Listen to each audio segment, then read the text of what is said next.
Tanpa bayangan. Bab 1. Saat dunia belum punya bayangan. Dengar baik-baik, nak, suara nenek itu pelan, seperti takut kata-katanya terdengar oleh sesuatu di luar rumah.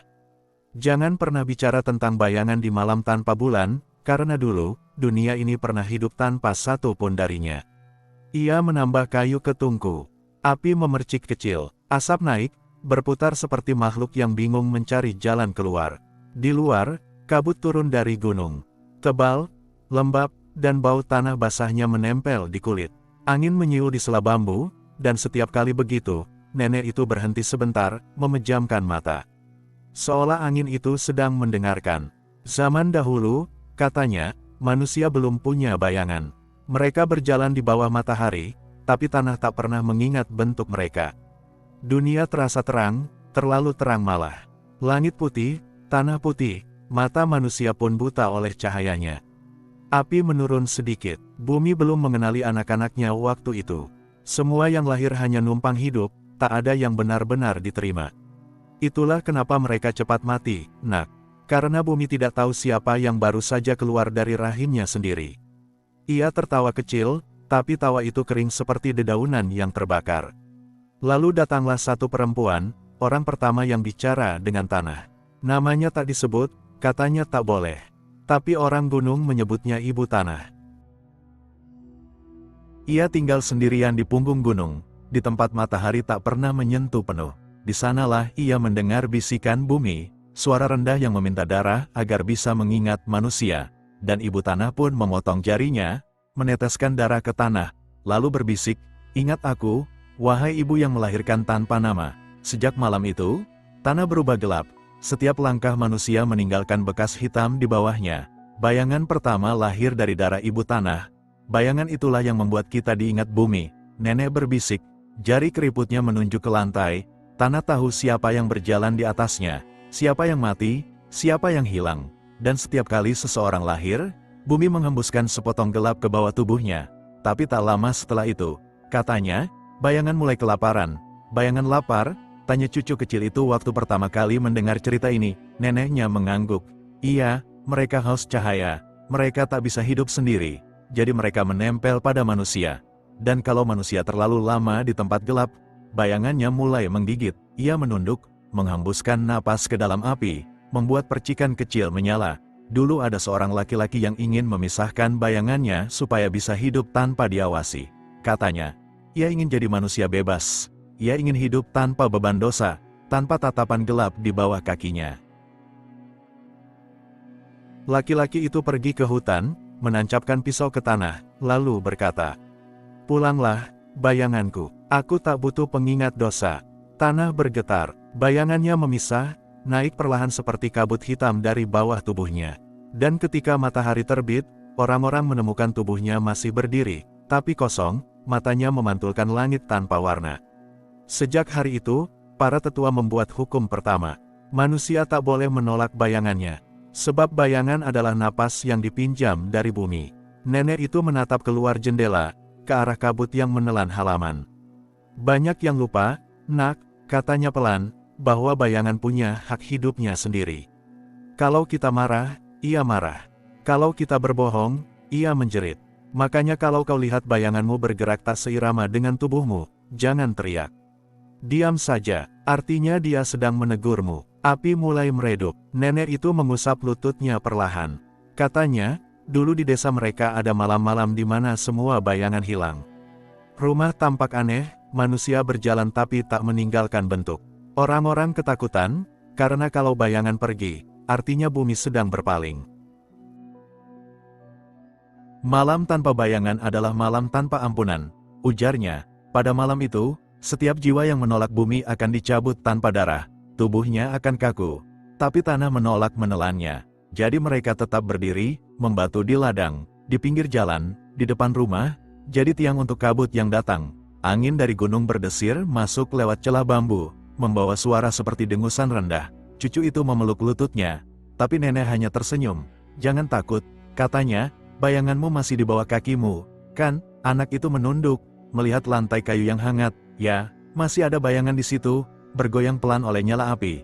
Tapi ketika angin meniup tungku dan api padam setengah, bayangan itu tetap bergerak sebentar, bahkan ketika tubuh anak itu tak lagi bergerak. Nenek menatapnya lama, sampai wajahnya berubah sendu.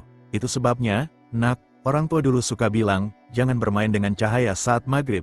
Sebab saat matahari tenggelam, batas antara bayangan dan manusia menjadi tipis. Dan disitulah mereka memilih siapa yang boleh diingat bumi, dan siapa yang dilupakan. Ia menatap api yang hampir mati. Matanya redup tapi masih menyala. Dulu, saat dunia belum punya bayangan, bumi sepi sekali, bisiknya. Sekarang pun, kalau kau berjalan sendirian di kabut dan tak melihat bayanganmu, berarti bumi sedang berpikir, apakah kau masih layak diingatnya? Ia batuk kecil, suara parau bercampur asap kayu. Dulu semua orang tahu, Nak, kalau bayanganmu hilang, jangan cari, jangan panggil, karena kadang, yang datang bukan dia. Suara itu berhenti. Disusul dengusan panjang, api padam sepenuhnya. Di luar, kabut menyentuh dinding rumah, dan di bawah cahaya samar dari langit kelabu, hanya ada satu bayangan yang tertinggal di tanah, bukan milik nenek, bukan milik cucu. Bayangan itu berdiri di tengah halaman, menatap jendela. Nak, kalau kau pikir bayangan itu menakutkan, berarti kau belum pernah mendengar tentang rahim dunia.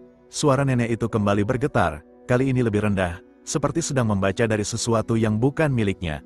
Sebab sebelum ada kelahiran, bumi sudah punya rahim sendiri, rahim yang tidak suka dikosongkan. Api yang tadi padam disulut kembali. Nyala kecil muncul, cukup untuk menampakkan wajahnya yang keriput seperti tanah retak di musim kering. Dulu, lanjutnya, di lereng gunung ini, setiap tanah dianggap hidup. Kalau kau menggali tanpa izin, darahmu akan ditelan. Kalau kau menanam sesuatu tanpa permisi, akarnya akan membusuk di dalam. Ia menunjuk ke arah luar jendela, di mana kabut menebal. Di balik kabut itu, ada tempat yang tak boleh disebut. Orang tua dulu menyebutnya perut ibu, tempat di mana bumi menyimpan semua yang belum lahir. Nenek itu menunduk, seperti berdoa. Dari jari-jarinya yang hitam oleh arang, menetes sedikit getar, seperti darah yang sangat tua. Waktu manusia mulai punya bayangan, katanya, mereka mulai juga melahirkan tanpa izin. Bayi-bayi lahir di rumah, di hutan, di gua, bukan di tanah yang sudah diberkati. Bumi pun mulai murka, Nak, karena setiap kelahiran tanpa restu adalah pencurian dari rahimnya sendiri. Ia menarik napas dalam, makanya muncul para penjaga. Orang-orang yang kau sebut sekarang dukun. Tapi dulu, mereka bukan orang biasa. Mereka yang mendengar suara bumi di dalam mimpi. Mereka yang bisa meminjam sedikit dari rahim dunia agar seorang bayi bisa turun dengan selamat. Cucu kecil itu pernah bertanya, Nek, kalau mereka penjaga, kenapa orang-orang sekarang takut sama dukun? Nenek hanya tersenyum tanpa gigi. Karena mereka lupa, Nak, dukun pertama tidak mengambil nyawa orang. Mereka hanya menukar satu hidup untuk satu hidup. Ia kemudian bersandar, matanya memandang api dengan tenang, tapi bibirnya bergumam pelan. Setiap kelahiran butuh bayangan baru. Setiap bayangan baru butuh roh yang lama. Lalu nenek mulai bercerita tentang malam penukaran pertama. Zaman itu, banyak ibu hamil yang mimpi buruk. Mereka bermimpi berjalan di ladang basah, lalu mendengar tangisan bayi dari bawah tanah. Saat mereka bangun, perut mereka terasa lebih ringan, dan di tanah sekitar rumah, muncul jejak tangan kecil. Orang-orang ketakutan. Mereka memanggil dukun tertua dari gunung. Seorang perempuan berambut putih bernama Mbok Tinem. Mbok Tinem memeriksa tanah, mendengar suara dari bawahnya, lalu berkata, "Bumi lapar." Dia menuntut yang belum dibayar. Sejak malam itu, dibuatlah aturan. Setiap kelahiran harus ada satu tumbal, bukan manusia, cukup darah. Biasanya ayam hitam, atau kambing kecil. Tapi kadang, kalau bayi tak mau keluar, dukun terpaksa menukar dengan sesuatu yang lebih hangat. Dari situlah, bisik nenek, bayangan manusia mulai terikat pada darah yang menetes ke tanah. Bayanganmu, Nak, bukan cuma gelap di bawah cahaya. Ia hidup karena ada sesuatu yang pernah dikorbankan agar kau bisa lahir. Cucu itu menggigil. Tapi nenek tetap melanjutkan, suaranya makin pelan seperti mantra. Memetik napas, memetik sisa. Yang lahir tak pernah sendiri, yang hidup ada gantinya. Dari cerita itu, lahirlah sebutan baru bagi para penjaga rahim bumi, penyeru bayang. Mereka yang tahu cara memanggil roh lama untuk jadi penuntun kelahiran baru.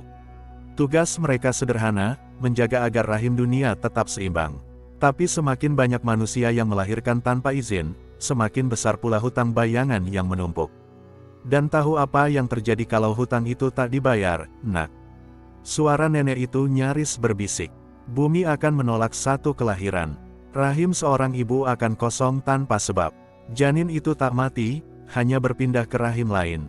Ia memandangi cucunya lama sekali. Malam itu pernah terjadi di desa ini, katanya akhirnya. Seorang ibu muda kehilangan bayi di dalam kandungannya tanpa darah, tanpa luka. Tapi di rumah sebelah, ada seorang perempuan yang tiba-tiba hamil padahal sudah tua. Orang-orang bilang itu mukjizat, tapi para penjaga tahu, itu bukan mukjizat. Itu perpindahan. Ia memalingkan wajahnya ke dinding, seolah takut ada yang mendengar. Sebab rahim dunia tidak membuang, nak. Ia hanya menukar. Api di tungku menyala sedikit lebih terang, tapi warnanya aneh, jingga kehitaman. Bayangan di dinding bergerak seperti jari-jari yang menari di udara. Nenek berdeham pelan. Dari darah itulah lahir ilmu pertama, weling rahim. Ilmu yang memungkinkan seorang dukun menyambungkan dua rahim. Satu yang kehilangan, satu yang menginginkan.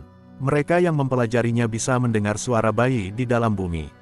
Bisa memanggil jiwa yang tersesat sebelum ia lahir kembali. Tapi siapapun yang memakai ilmu itu terlalu sering, kulitnya akan berbau tanah basah, dan setiap langkahnya meninggalkan jejak hitam seperti luka.